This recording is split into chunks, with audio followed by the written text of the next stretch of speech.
নবীজির দয়া, বৃদ্ধা ইহুদি মহিলার গল্প। মক্কার এক বৃদ্ধা ইহুদি নারী ছিলেন, যিনি নবীজিকে পছন্দ করতেন না।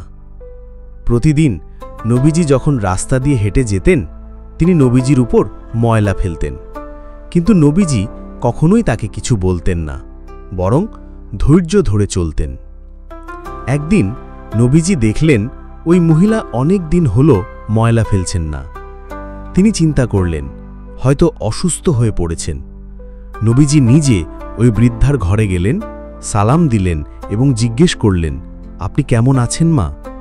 বৃদ্ধ অবাক হয়ে বললেন, আপনি তো সেই ব্যক্তি যাকে আমি এতদিন কষ্ট দিয়েছি, আর আপনি এখন আমার খোঁজে এসেছেন। নবীজির দয়া, ক্ষমাশীলতা আর চরিত্র দেখে তিনি এতটাই মুগ্ধ হলেন যে তিনি ইসলাম গ্রহণ করেন।